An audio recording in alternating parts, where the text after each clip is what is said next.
El teléfono sonó como un grito desesperado en la quietud de la noche chilanga. Miguel Hernández, de 45 años, se incorporó en la cama con el corazón acelerado. El reloj marcaba las 11:30.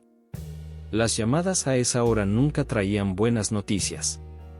«Bueno», murmuró con voz ronca. «Miguel, soy Carmen», la voz de su hermana temblaba como hoja al viento. Papá está en el hospital. Le dio un infarto hace 2 horas». El mundo se detuvo. Miguel sintió como si el aire se hubiera vuelto espeso, difícil de respirar. Su padre, ese hombre de hierro que había trabajado toda su vida en los campos petroleros de Veracruz, parecía indestructible. «¿Cómo está? ¿Está consciente?», preguntó, mientras Elena, su esposa, se despertaba a su lado con expresión preocupada. «Está estable, pero los doctores dicen que las próximas horas son críticas. Miguel, necesito que vengas. Por favor». Elena tomó su mano, sus ojos verdes brillando con lágrimas contenidas. Conocía esa mirada. Habían estado casados 20 años y ella sabía exactamente lo que él estaba pensando. «No, Miguel. No puedes manejar solo a Veracruz a esta hora. La carretera es peligrosísima de noche. Tengo que ir, Elena. Es mi papá. Espérate hasta mañana temprano. Por favor, mi amor». Miguel se levantó y comenzó a vestirse con movimientos mecánicos. La culpa lo carcomía como ácido. Hacía 3 años que no visitaba a su padre. 3 años de llamadas esporádicas, de promesas rotas de ir a verlo. Siempre había una excusa: el trabajo, los proyectos, la vida acelerada de la capital. «Carmen, voy para allá. Llegaré como a las 6 de la mañana. Ten cuidado, hermano. Esa carretera se come a la gente de noche». Miguel colgó y terminó de vestirse en silencio. Elena lo siguió hasta la cochera, donde su Tsuru blanco lo esperaba como un fiel compañero. Antes de salir, decidió pasar por el taller de don Aurelio. El viejo mecánico vivía arriba de su negocio y siempre estaba dispuesto a ayudar, sin importar la hora. La cortina metálica del taller estaba cerrada, pero una luz tenue se filtraba por debajo. Miguel tocó la puerta lateral.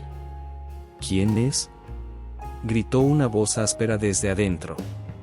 «Soy Miguel, don Aurelio. Necesito que revise mi carro.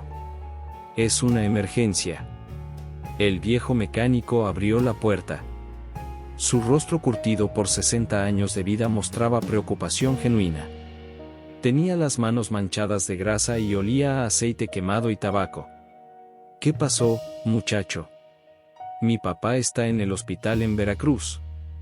Tengo que irme ahorita mismo».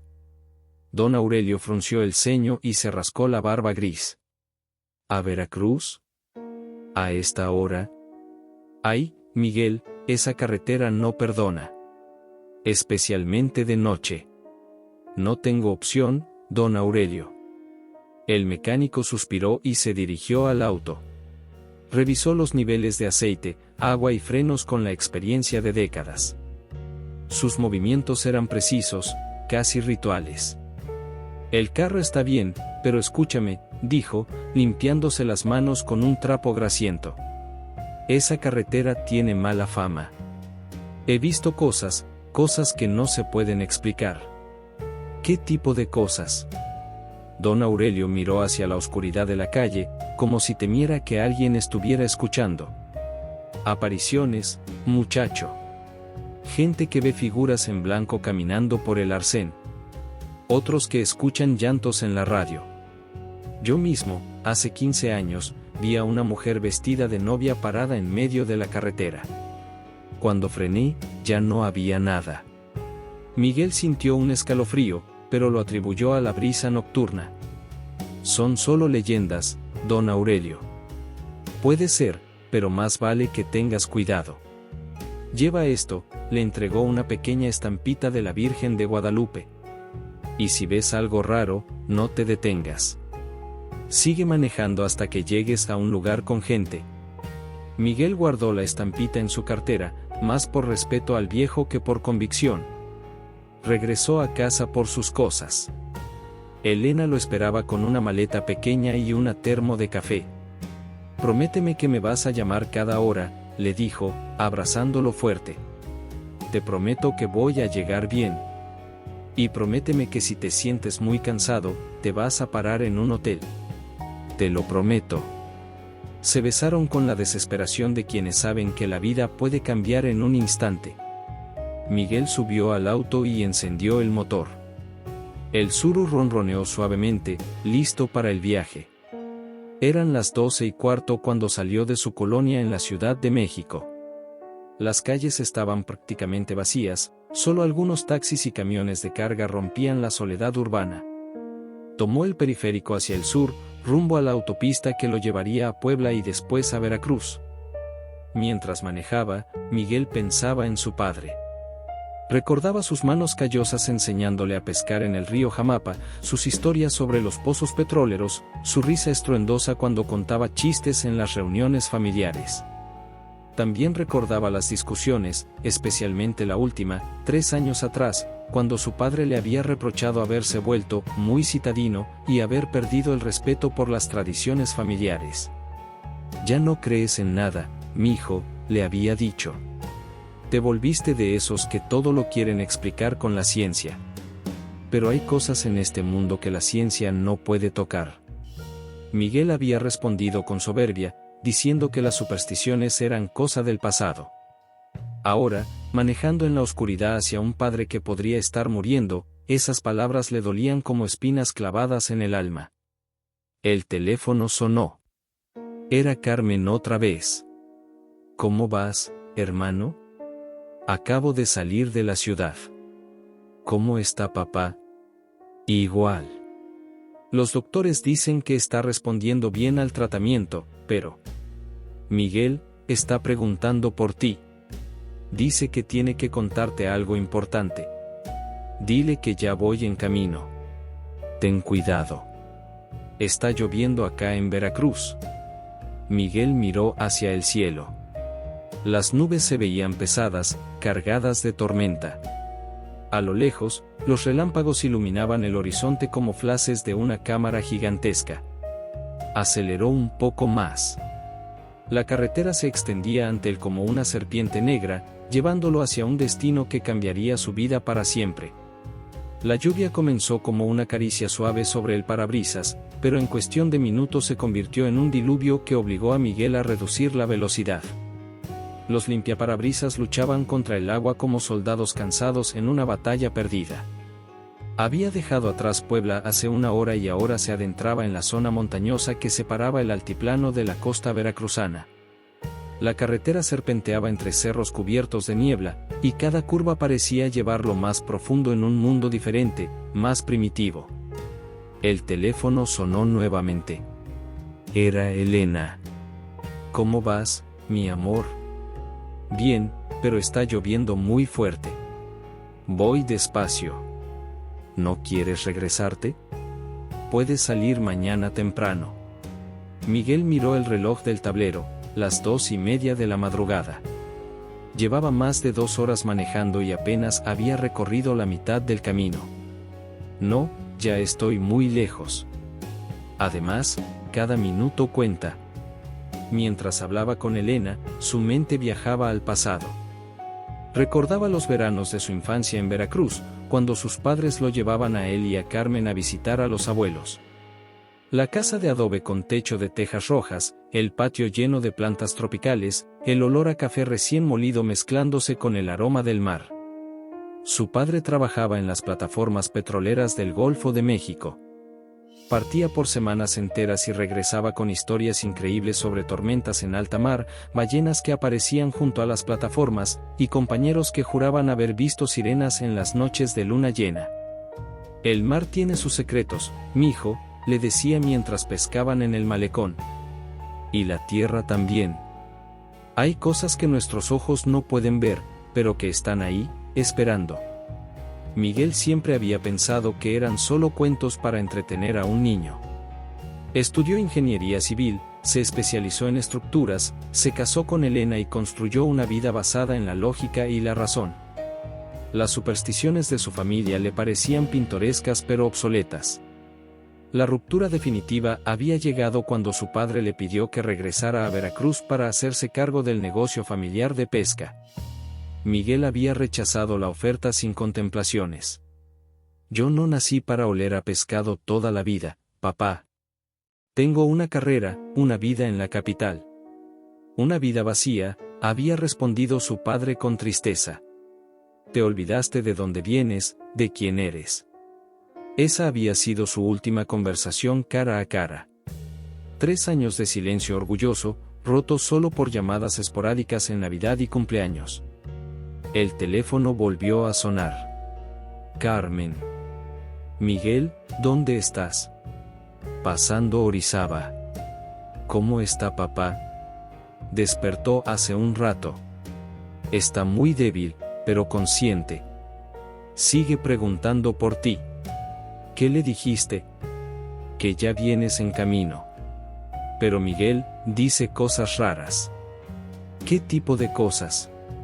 Carmen bajó la voz, como si temiera que alguien la escuchara. «Habla de una muchacha. Dice que tiene que contarte sobre una muchacha que murió hace muchos años. Que es importante, que tiene que ver contigo». Miguel frunció el ceño. Su padre había sufrido un infarto severo, era normal que dijera cosas sin sentido. «Está delirando, Carmen. Es normal después de lo que pasó». «Puede ser, pero se ve muy angustiado. Como si fuera algo que lo ha estado atormentando». Después de colgar, Miguel siguió manejando en silencio. La lluvia había disminuido un poco, pero la niebla se había vuelto más espesa. Los faros del auto apenas iluminaban unos metros adelante, creando un túnel de luz amarillenta en la oscuridad. Pasó por varios pueblitos dormidos, casas de adobe con ventanas cerradas, iglesias coloniales que se alzaban como fantasmas blancos en la niebla, plazas vacías donde solo los perros callejeros rompían el silencio con sus ladridos lejanos. En una gasolinera abandonada vio un letrero oxidado: Veracruz 120 kilómetros. Estaba llegando a la parte más peligrosa del viaje, donde la carretera descendía hacia la costa a través de curvas cerradas y barrancos profundos. Su teléfono mostró que tenía poca señal. Intentó llamar a Elena, pero la llamada se cortó.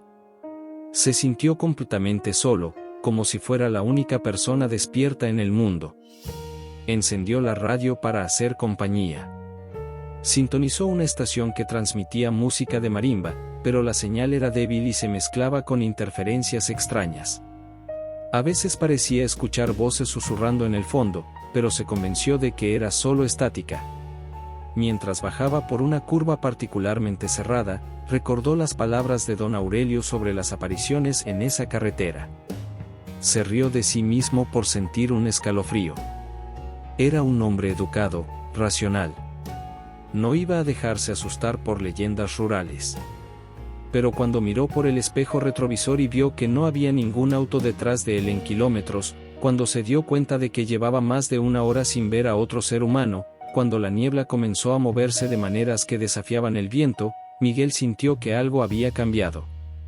La carretera ya no era solo una ruta hacia Veracruz.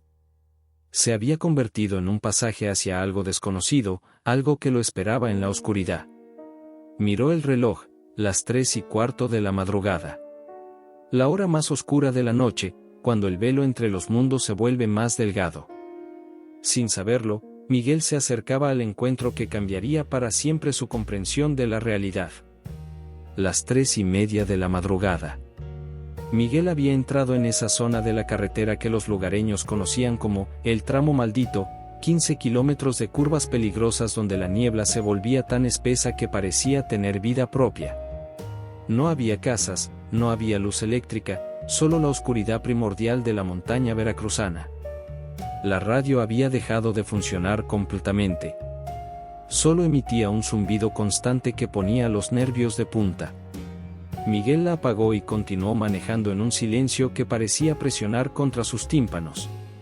Fue entonces cuando la vio.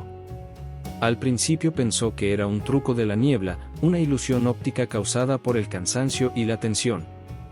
Pero cuando encendió las luces altas, la imagen se volvió inconfundible. Una mujer joven caminaba por el arcén derecho de la carretera, moviéndose en la misma dirección que él. Vestía un traje blanco que parecía brillar con luz propia en la oscuridad. Su cabello negro y largo caía sobre sus hombros como una cascada de sombras. Caminaba despacio, con pasos que parecían no tocar completamente el asfalto. Miguel redujo la velocidad, su corazón latiendo como un tambor enloquecido. Su mente racional buscaba explicaciones, tal vez era una mujer que había tenido un accidente, tal vez necesitaba ayuda. Pero algo en la forma en que se movía, algo en la manera en que la niebla parecía apartarse a su paso, le decía que esto no era normal. Se detuvo a unos metros de distancia y bajó la ventanilla. «Señorita, ¿está bien? ¿Necesita ayuda?» La mujer se detuvo pero no se volteó. Miguel pudo ver que el vestido blanco estaba empapado, como si hubiera estado caminando bajo la lluvia durante horas, pero extrañamente no goteaba agua al suelo. «Señorita», gritó más fuerte. Lentamente, muy lentamente, la mujer comenzó a girarse hacia él. Miguel sintió que el aire se volvía espeso, difícil de respirar. Cuando ella completó el giro y él pudo ver su rostro, el mundo se detuvo. Era hermosa, pero de una belleza que no pertenecía a este mundo. Su piel era pálida como la porcelana, sus labios del color de las rosas marchitas. Pero lo que lo paralizó fueron sus ojos, completamente negros, sin iris ni pupila visible, como dos pozos profundos que parecían absorber la luz. La mujer comenzó a caminar hacia el auto. Sus pies no hacían ruido sobre el asfalto. Miguel quiso arrancar el motor y huir, pero sus manos no le obedecían. Estaba hipnotizado por esa presencia que irradiaba una tristeza tan profunda que parecía llenar el aire como un perfume amargo. Ella se acercó hasta la ventanilla del conductor. Miguel pudo sentir un frío que no venía del exterior, sino que parecía brotar desde sus propios huesos. La mujer levantó una mano y la apoyó contra el vidrio de la ventanilla. «Ayúdame», susurró con una voz que sonaba como el viento entre las hojas secas. «Por favor, ayúdame a encontrarlo». Miguel quiso preguntarle a quién buscaba, quiso ofrecerle llevarlo a donde necesitara ir, pero las palabras se le atoraron en la garganta. Solo pudo mirarla, perdido en esos ojos que parecían contener toda la tristeza del mundo. «Él me está esperando», continuó la mujer. «Me dijo que vendría por mí, pero no llega. Han pasado tantos años y no llega». Una lágrima rodó por su mejilla pálida, pero cuando tocó el suelo, se convirtió en una gota de agua helada que hizo un sonido extraño, como metal cayendo sobre piedra. Miguel finalmente logró encontrar su voz. ¿Quién es usted? ¿Qué le pasó?» La mujer sonrió, pero fue una sonrisa llena de dolor. «Tú sabes quién soy. Tu familia sabe quién soy». Antes de que Miguel pudiera preguntarle qué quería decir, la mujer comenzó a desvanecerse. Primero sus piernas se volvieron translúcidas, luego su torso, hasta que solo quedaron su rostro y sus ojos negros flotando en la niebla. «Encuentra la verdad», susurró. «Encuentra la verdad y libéranos a ambos». Y entonces desapareció completamente. Miguel se quedó sentado en el auto, temblando de pies a cabeza. Miró la ventanilla donde la mujer había puesto su mano.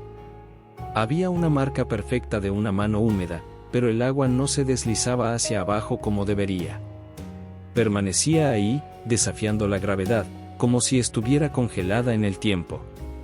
Intentó encender el motor, pero el auto no respondía. Giró la llave 1, 2, 3 veces. Nada. El motor estaba completamente muerto. Miró el tablero, todas las luces estaban apagadas, como si la batería hubiera perdido toda su carga en un instante. El pánico comenzó a apoderarse de él. Estaba solo en la carretera más peligrosa de México, a las 4 de la madrugada, sin comunicación, sin auto, y después de haber visto algo que desafiaba toda lógica. Tomó su teléfono celular. No había señal, pero algo más extraño estaba pasando. La pantalla mostraba la hora como las 3:33 de la mañana, aunque él estaba seguro de que habían pasado al menos 20 minutos desde que vio a la mujer. Intentó arrancar el auto una vez más. Esta vez, milagrosamente, el motor cobró vida. Las luces del tablero se encendieron, la radio volvió a funcionar. Pero en lugar de música, solo se escuchaban voces susurrando en un idioma que no podía identificar. Miguel pisó el acelerador y salió de ahí lo más rápido que pudo. Pero mientras se alejaba, no pudo evitar mirar por el espejo retrovisor. La mujer estaba ahí otra vez, parada en medio de la carretera, viéndolo partir. Y por primera vez en su vida, Miguel Hernández, el ingeniero escéptico, el hombre de ciencia, supo sin lugar a dudas que había cruzado una línea que no podría volver a cruzar jamás. La marca de la mano en su ventanilla seguía ahí, brillando débilmente en la oscuridad, como una promesa o una amenaza. Miguel manejó durante los siguientes 20 kilómetros en un estado de shock que rayaba en la disociación. Sus manos temblaban sobre el volante, su respiración era irregular, y cada sombra en la carretera lo hacía sobresaltarse. La marca de la mano en la ventanilla seguía ahí, como una prueba tangible de que lo que había vivido no era producto de su imaginación. Cuando finalmente vio las luces de una gasolinera en la distancia, sintió un alivio tan profundo que casi se echó a llorar. Era una estación Pemex vieja, de esas que parecían haber sido construidas en los años 70 y nunca renovadas. Pero tenía luz, tenía gente, tenía vida. Estacionó junto a una de las bombas y se bajó del auto con piernas temblorosas. El aire nocturno olía a gasolina, humedad y algo más, copal quemado, como si alguien hubiera estado haciendo una ceremonia religiosa. Detrás del mostrador había una mujer de unos 60 años, con cabello gris recogido en un chongo y ojos que parecían haber visto demasiado mundo. Vestía una blusa bordada tradicional y tenía un rosario colgado del cuello. Cuando Miguel entró, ella levantó la vista de una revista de chismes y lo estudió con una intensidad que lo hizo sentir incómodo. «Buenas noches», dijo Miguel, intentando que su voz sonara normal. «¿Podría llenarme el tanque?». La mujer no respondió inmediatamente. Se levantó despacio y caminó hacia él, sus huaraches haciendo un sonido suave sobre el piso de cemento. Cuando estuvo cerca, Miguel pudo ver que sus ojos eran de un color café muy claro, casi dorado. «¿De dónde viene, joven?», preguntó con voz ronca de fumadora. «De la Ciudad de México. Voy a Veracruz». «¿Pasó por el tramo maldito?». Miguel sintió que se le erizaba la piel. ¿Cómo sabía ella exactamente por dónde había pasado? Sí, ¿por qué? La mujer lo miró fijamente y luego dirigió su atención hacia el auto. Cuando vio la marca de la mano en la ventanilla, su expresión cambió completamente. Se persignó 3 veces y murmuró algo en un dialecto que Miguel no pudo entender. ¡Ay, Dios santo! La vio, ¿verdad? Miguel sintió que el suelo se movía bajo sus pies. ¿Vio a quién? A la muchacha de blanco. A María Elena. El nombre golpeó a Miguel como un puñetazo. No sabía por qué, pero ese nombre le resultaba familiar, como si lo hubiera escuchado antes en algún lugar profundo de su memoria. ¿Quién es María Elena? La mujer suspiró y se dirigió hacia una pequeña mesa donde tenía una cafetera eléctrica y algunas tazas despostilladas. Siéntese, joven. Le voy a servir un café bien cargado y le voy a contar la historia. Me llamo Esperanza, por cierto. Miguel se sentó en una silla de plástico, agradecido de poder descansar las piernas. Esperanza le sirvió un café negro y espeso que olía a canela y piloncillo. María Elena Vázquez, comenzó Esperanza, sentándose frente a él. Tenía 22 años cuando murió. Era de aquí, de un pueblito que está como a 10 kilómetros de aquí. Una muchacha preciosa, hija de buena familia. Estaba comprometida con un muchacho de Veracruz, un ingeniero que trabajaba en las refinerías. Miguel tomó un sorbo de café. Estaba delicioso, pero no podía concentrarse en el sabor. Toda su atención estaba puesta en las palabras de Esperanza. El día de su muerte, María Elena iba a Veracruz para los últimos preparativos de su boda. Iba a hacer una ceremonia grande, en la Catedral del Puerto. Ella estaba muy emocionada, llevaba puesto su vestido de novia porque quería que su prometido la viera con él antes de la ceremonia. ¿Qué pasó? Fue en el tramo maldito, exactamente donde usted la vio. Un camión de carga perdió el control en una de las curvas. El chofer venía borracho, dicen. El impacto fue tan fuerte que el auto de María Elena se salió del camino y cayó al barranco. Esperanza se persignó otra vez y tomó un sorbo de su propio café. La encontraron 3 días después. Todavía tenía puesto el vestido de novia, pero ya estaba, bueno, ya sabe. ¿Y el chofer del camión? Nunca lo encontraron.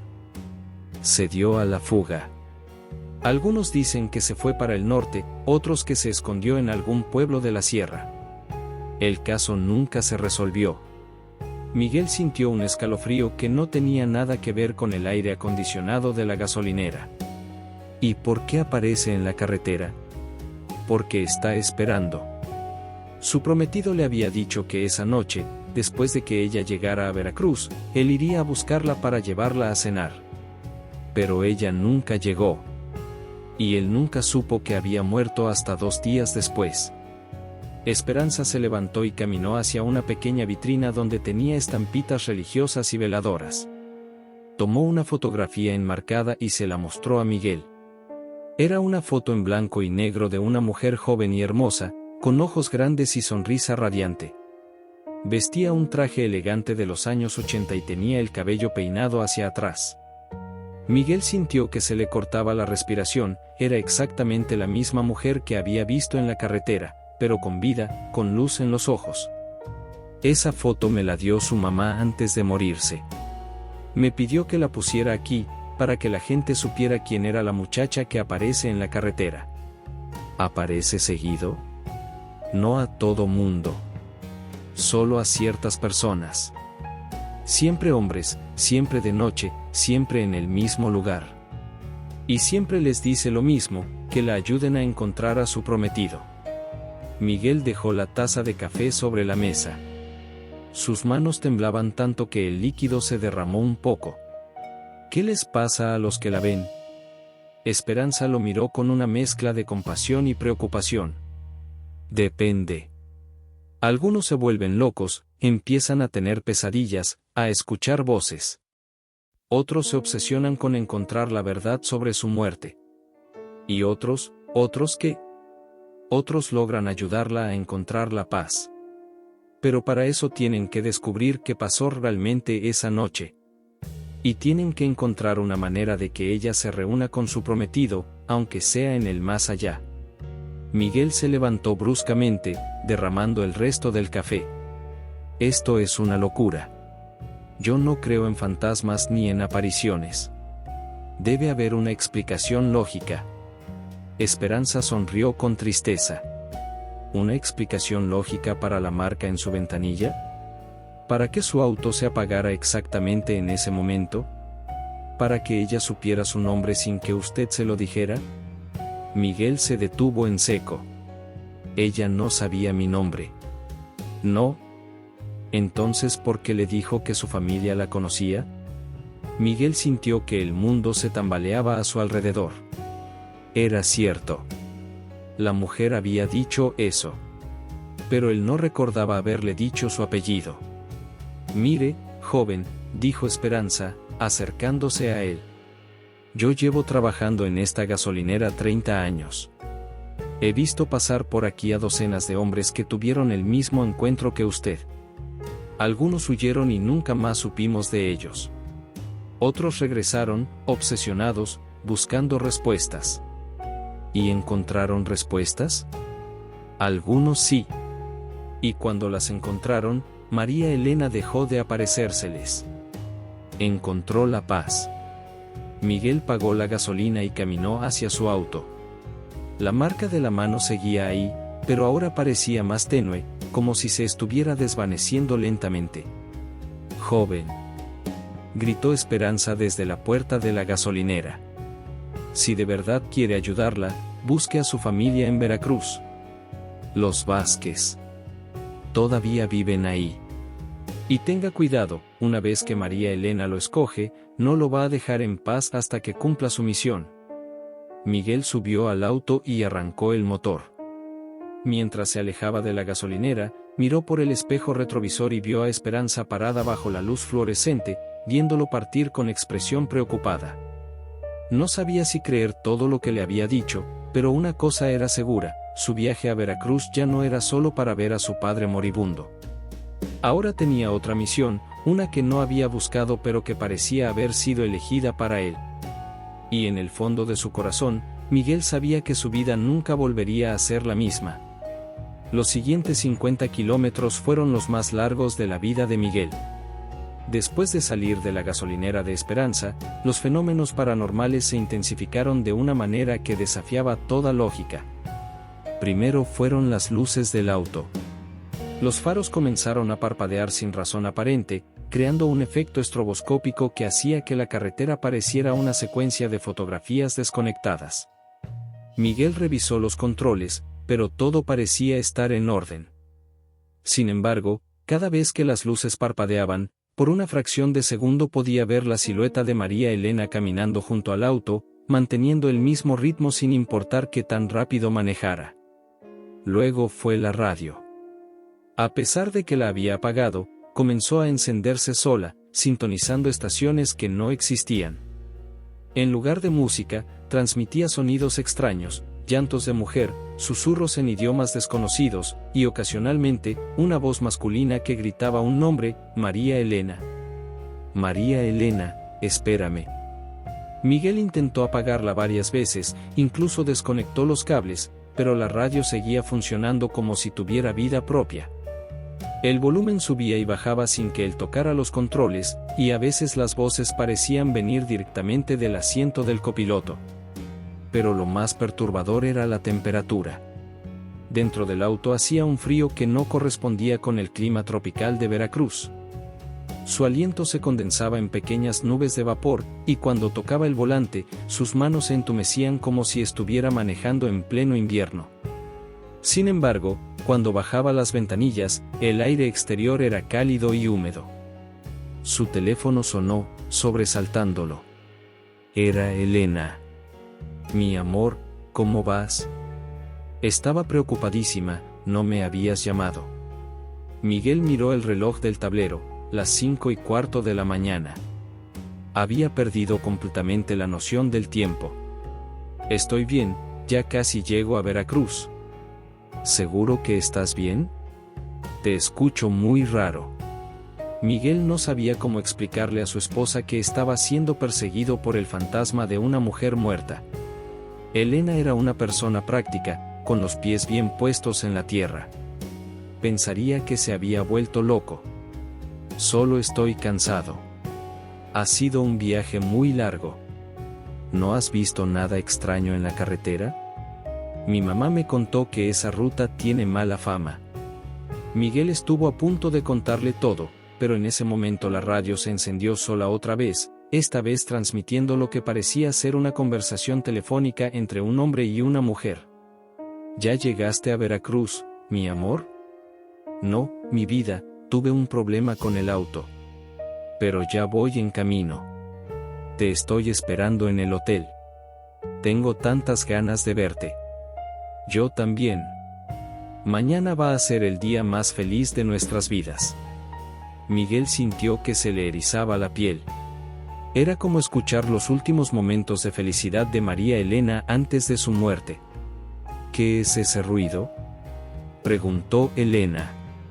No es nada, solo interferencia en la radio. Te llamo cuando llegue al hospital. Después de colgar, Miguel intentó concentrarse en manejar, pero los fenómenos se volvieron más intensos.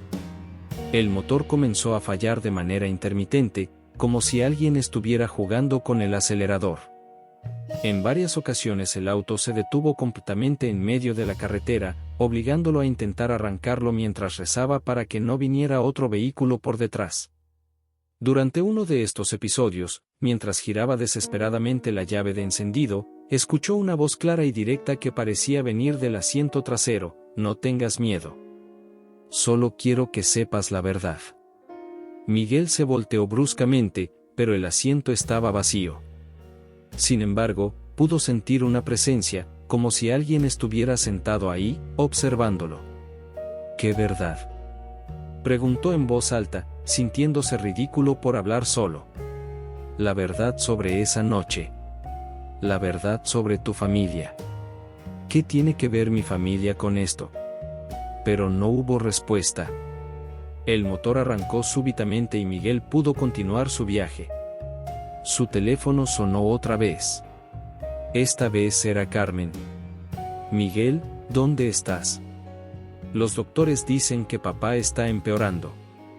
Ya casi llego. ¿Qué dice exactamente?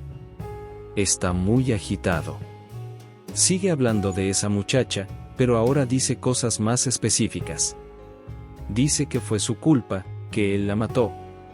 Miguel sintió que se le helaba la sangre. ¿Qué? Está delirando, obviamente. Pero se ve muy angustiado. Sigue repitiendo un nombre: María Elena. El auto se detuvo tan bruscamente que Miguel tuvo que agarrar el volante con fuerza para no golpearse contra él. Esta vez no fue una falla mecánica, fue como si una fuerza invisible hubiera jalado el freno de mano. Carmen, tengo que colgar. Ya casi llego. Miguel se quedó sentado en el auto detenido, procesando lo que acababa de escuchar. Su padre conocía a María Elena. Su padre se sentía culpable por su muerte. ¿Cómo era posible? Recordó las palabras de la aparición: tu familia sabe quién soy. Y las de Esperanza: el chofer del camión nunca lo encontraron. Se dio a la fuga. Una terrible sospecha comenzó a formarse en su mente. Su padre había trabajado como chofer de camiones de carga antes de conseguir el empleo en las plataformas petroleras. Miguel recordaba vagamente que había habido un periodo, cuando él era muy pequeño, en que su padre había estado muy deprimido, bebiendo más de la cuenta, y que después de eso la familia se había mudado de Veracruz a un pueblo más pequeño. ¿Era posible que su padre fuera el chofer que había matado a María Elena? El motor arrancó solo, como si hubiera leído sus pensamientos. Pero esta vez, cuando Miguel miró por el espejo retrovisor, vio algo que lo llenó de terror. María Elena estaba sentada en el asiento trasero, viéndolo directamente a los ojos a través del espejo. Ahora entiendes, dijo con su voz de viento entre hojas secas. Ahora sabes por qué te elegí. Miguel quiso gritar, quiso salir corriendo del auto, pero sus manos parecían soldadas al volante. Tu padre me debe una deuda, continuó María Elena. Una deuda que solo tú puedes pagar. ¿Qué quieres de mí? Justicia. Verdad. Y que me ayudes a encontrar a mi prometido para que podamos estar juntos en el más allá. Miguel miró hacia adelante y vio las primeras luces de Veracruz en el horizonte. El puerto se extendía ante él como un collar de perlas luminosas, pero ya no se sentía como un destino, sino como el lugar donde tendría que enfrentar los secretos más oscuros de su familia. Cuando volvió a mirar el espejo retrovisor, María Elena había desaparecido.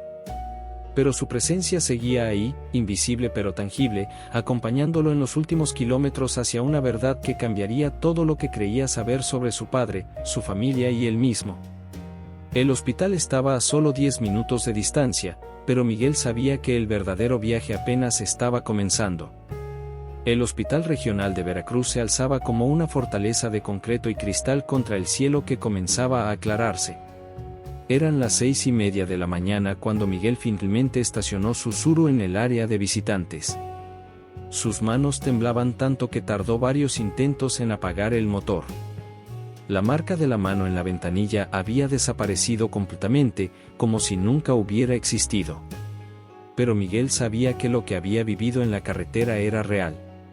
Podía sentir la presencia de María Elena como una sombra fría que lo seguía, esperando pacientemente a que cumpliera su parte del trato. Carmen lo esperaba en la sala de espera del área de cuidados intensivos. Tenía los ojos hinchados de llorar y las manos manchadas de café derramado. Cuando vio a Miguel, corrió hacia él y lo abrazó con desesperación. Gracias a Dios que llegaste. Papá está muy mal, Miguel. Los doctores dicen que tuvo otra crisis hace una hora. ¿Puedo verlo?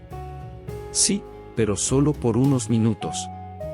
Está consciente, pero muy débil. Caminaron por pasillos que olían a desinfectante y dolor.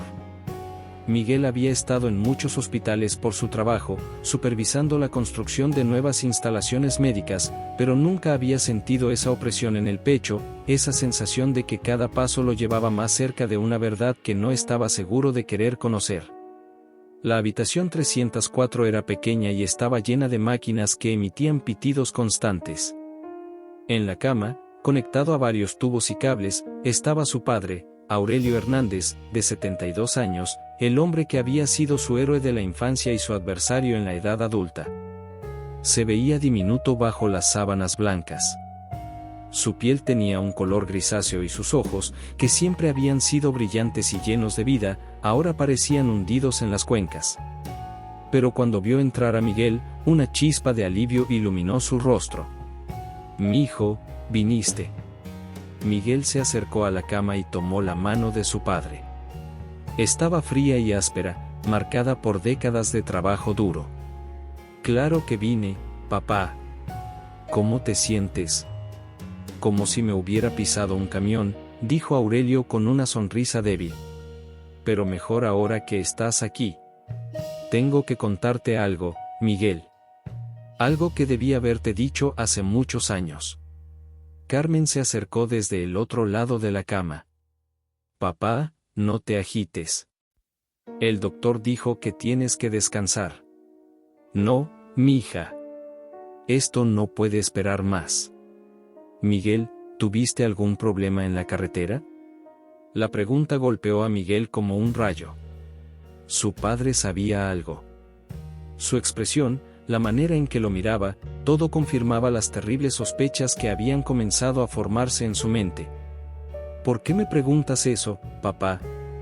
Aurelio cerró los ojos y suspiró profundamente. «Porque sé que ella te encontró. Sé que María Elena te buscó en la carretera». Carmen miró a su hermano con confusión. «¿De qué están hablando?». Miguel se sentó en la silla junto a la cama, preparándose para escuchar algo que sabía que cambiaría todo. «Cuéntame, papá. Cuéntame qué pasó». Aurelio abrió los ojos y miró hacia el techo, como si estuviera viendo algo que solo él podía ver. Fue en 1987. Yo tenía 35 años y manejaba un camión de carga para una empresa de Veracruz. Transportaba materiales para las plataformas petroleras. Era un trabajo duro, pero pagaba bien. Se detuvo para tomar aire. Las máquinas pitaron más rápido, indicando que su ritmo cardíaco se había acelerado. Esa noche había estado bebiendo. Tu mamá y yo habíamos tenido una pelea muy fea, y yo me fui a ahogar las penas a una cantina del puerto. Bebí mucho, demasiado. Pero tenía que entregar la carga esa misma noche en Poza Rica. Miguel sintió que se le revolvía el estómago. «Papá, no». «Sí, mijo. Fui yo. Yo maté a esa muchacha». Carmen se llevó las manos a la boca, ahogando un grito. Iba manejando por el tramo maldito, luchando contra el sueño y la borrachera. La lluvia estaba muy fuerte y yo apenas podía ver la carretera. De repente, en una de las curvas, perdí el control del camión. Aurelio comenzó a llorar.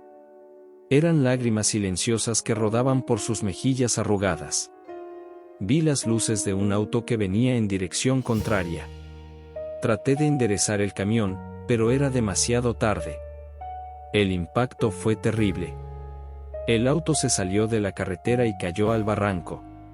«¿Y qué hiciste?», preguntó Miguel, aunque ya sabía la respuesta. «Me bajé del camión. Estaba en shock, pero sabía que tenía que ver si la persona del auto estaba bien.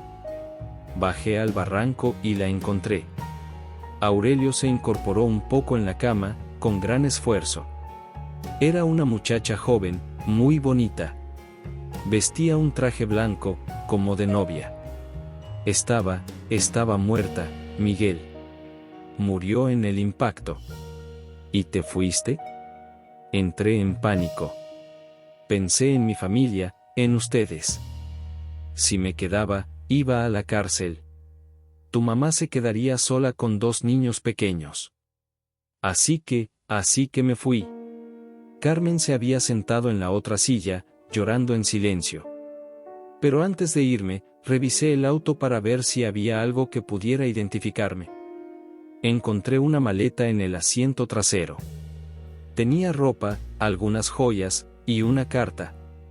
Una carta de amor que ella le había escrito a su prometido pero que nunca había enviado. Aurelio se detuvo para respirar. El esfuerzo de contar la historia lo estaba agotando visiblemente. No sé por qué, pero tomé esas cosas. Tal vez pensé que si las tenía, podría encontrar una manera de hacer las cosas bien algún día. O tal vez solo quería tener algo que me recordara lo que había hecho, para nunca olvidar mi culpa. Miguel se levantó y caminó hacia la ventana. Afuera, Veracruz despertaba lentamente. Los primeros rayos del sol se reflejaban en las aguas del Golfo de México, creando un espectáculo hermoso que contrastaba brutalmente con la oscuridad de la confesión que acababa de escuchar. ¿Qué pasó después? Reporté el camión como robado. Dije que unos asaltantes me habían golpeado y se lo habían llevado. La empresa me creyó, pero yo ya no podía seguir viviendo en Veracruz. Cada vez que pasaba por esa carretera, cada vez que veía las noticias sobre el accidente, me moría de culpa. Por eso nos mudamos a Coatzacoalcos, dijo Carmen, entendiendo por fin. Sí, mija. Y después conseguí el trabajo en las plataformas petroleras. Pensé que si me alejaba del mar, si trabajaba honestamente, podría redimirme de alguna manera. Aurelio extendió una mano temblorosa hacia la mesa de noche. Miguel, abre ese cajón. Ahí está la caja que he guardado todos estos años. Miguel abrió el cajón y encontró una pequeña caja de madera tallada. Cuando la abrió, vio un collar de perlas, unos aretes de oro, una fotografía de María Elena con un joven alto y moreno, y una carta escrita en papel rosa con letra femenina.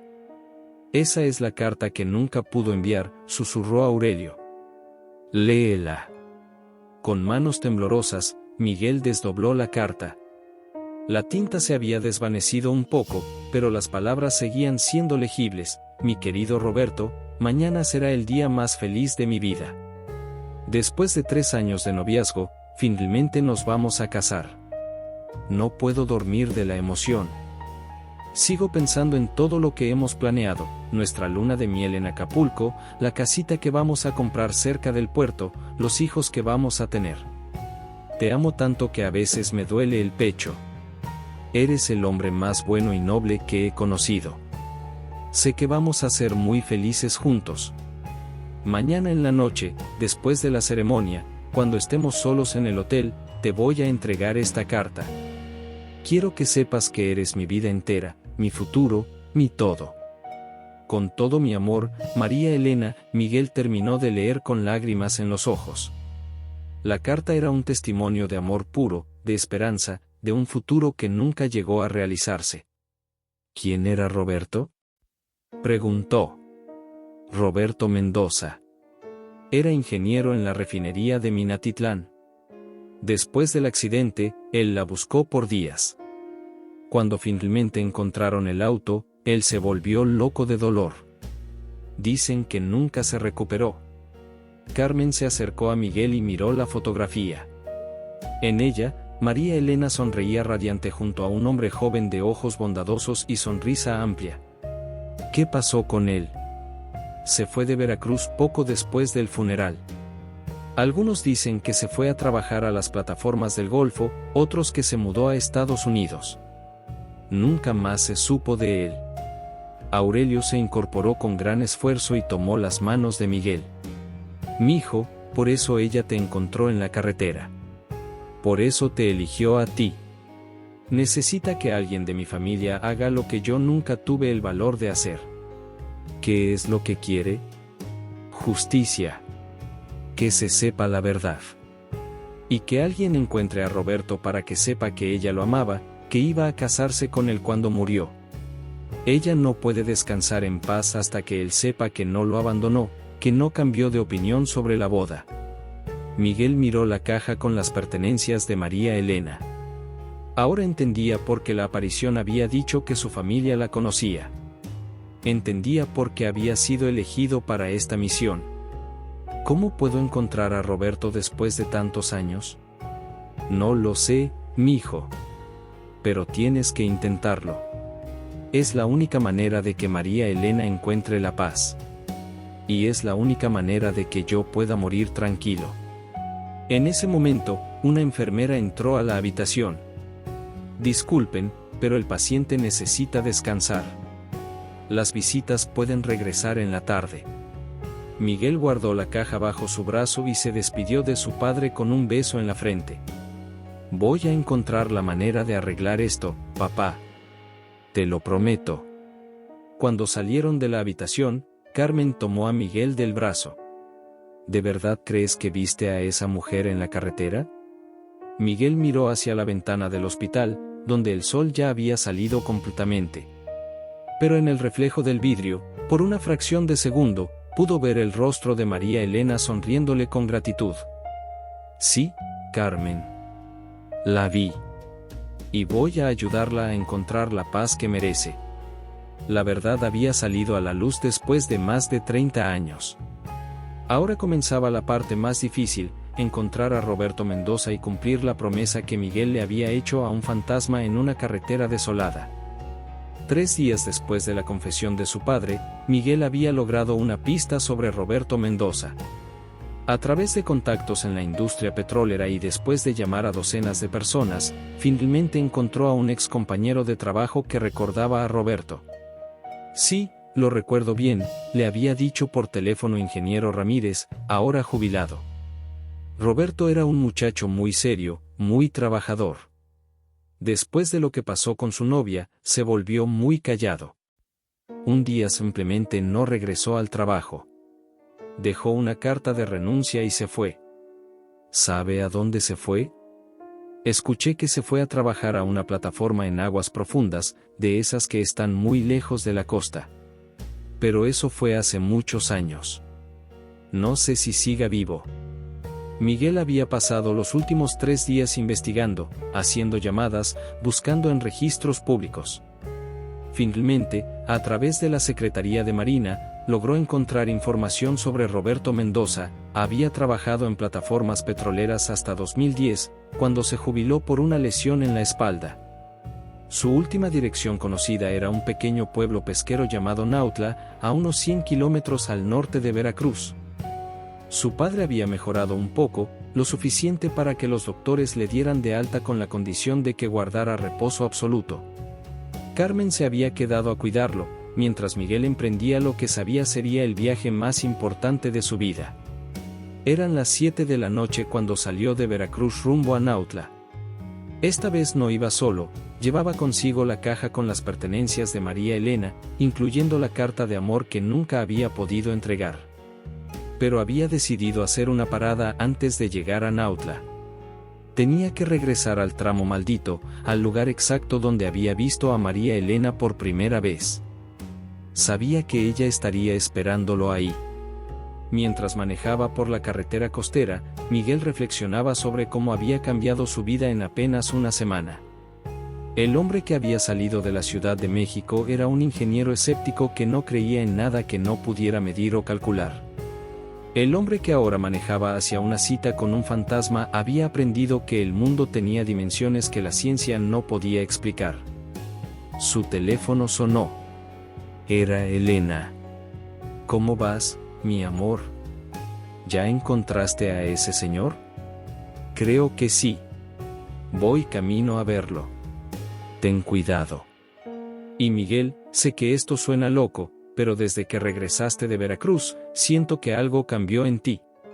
Como si hubieras encontrado algo que habías perdido. Miguel sonrió. Elena tenía razón.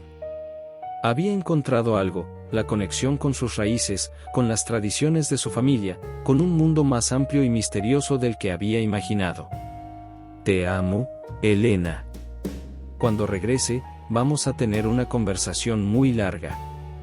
Te amo también. Cuídate mucho.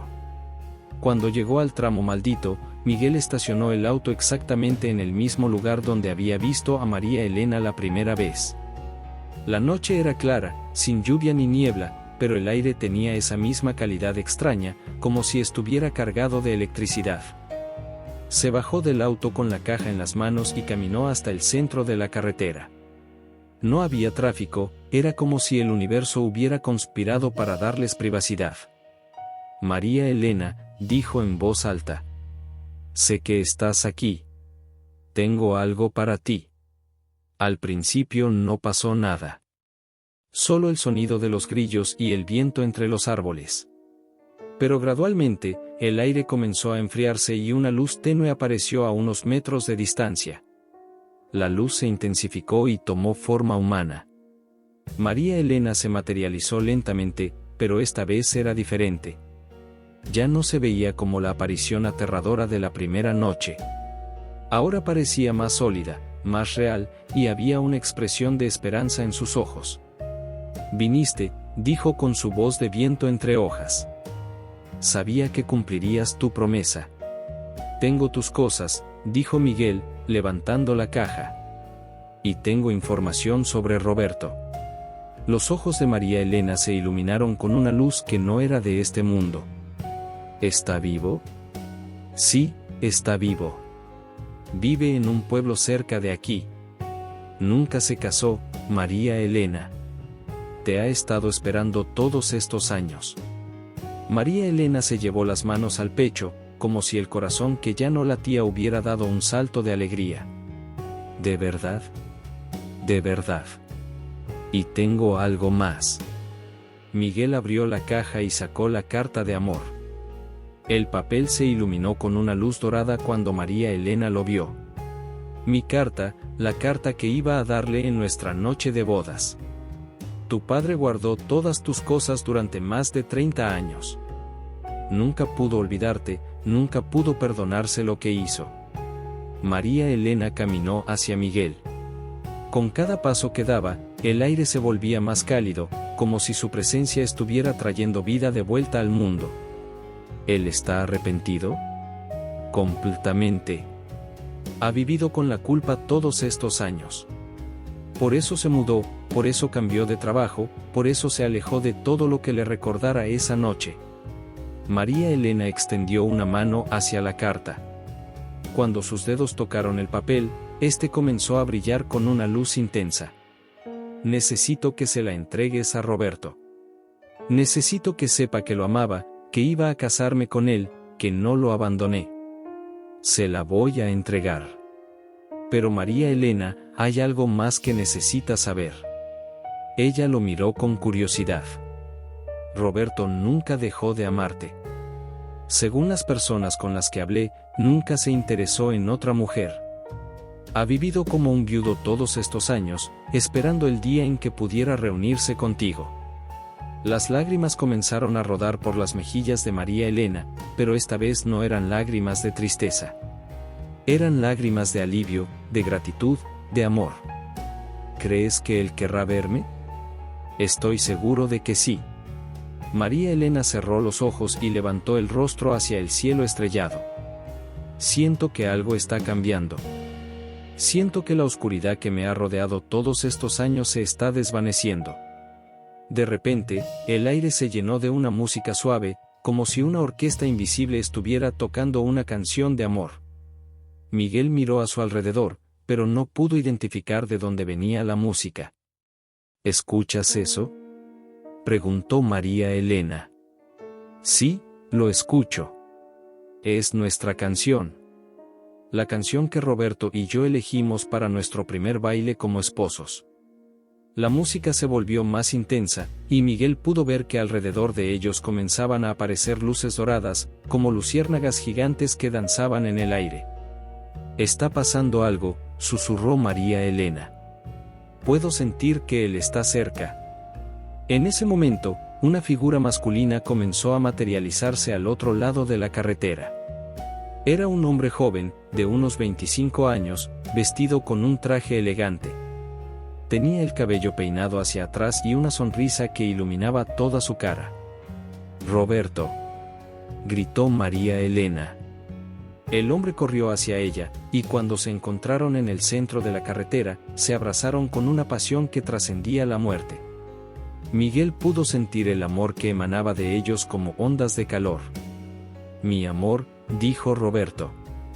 «Te he estado esperando tanto tiempo». «Yo también, mi vida». «Yo también». Se besaron, y en ese momento, las luces doradas se intensificaron hasta crear una especie de portal luminoso alrededor de ellos. María Elena se separó de Roberto y se acercó a Miguel. «Gracias», le dijo. «Gracias por darme la oportunidad de encontrar la paz. Gracias por reunirme con mi amor. ¿Qué va a pasar ahora? Ahora vamos a ir al lugar donde deberíamos haber estado desde el principio. Juntos, para siempre». Roberto también se acercó a Miguel. «Cuida a tu padre», le dijo. «Dile que lo perdono. Dile que entiendo que fue un accidente, que no hay rencor en nuestros corazones». «Se lo voy a decir». María Elena tomó la mano de Roberto, y juntos comenzaron a caminar hacia la luz dorada. Con cada paso que daban, se volvían más translúcidos, hasta que finalmente se desvanecieron completamente. La música se detuvo, las luces desaparecieron, y Miguel se quedó solo en la carretera. Pero ya no se sentía solo. Sabía que había sido testigo de algo milagroso, algo que cambiaría su vida para siempre. Miró la caja que todavía tenía en las manos. Estaba vacía. Todas las pertenencias de María Elena habían desaparecido, llevadas con ella al más allá. Miguel regresó a su auto con el corazón lleno de paz. Tenía una última misión que cumplir, ir a Nautla y contarle a Roberto Mendoza, el Roberto de este mundo, lo que había pasado. Porque sabía que en algún lugar, un hombre de 70 años seguía esperando a una mujer que nunca había dejado de amar. 6 meses después del encuentro en la carretera, Miguel se encontraba de pie frente a un pequeño monumento de piedra que él mismo había mandado construir. Estaba ubicado exactamente en el lugar donde María Elena había muerto, en el tramo maldito que ahora tenía un nombre diferente, Curva de los Enamorados. La placa de bronce brillaba bajo el sol matutino y tenía grabado un mensaje simple pero profundo: en memoria de María Elena Vázquez, 1965 a 1987, y Roberto Mendoza, 1962 a 2020. 2 almas que el amor unió para la eternidad. Que su historia nos recuerde que el amor verdadero trasciende la muerte. Carmen estaba a su lado, sosteniendo un ramo de flores blancas.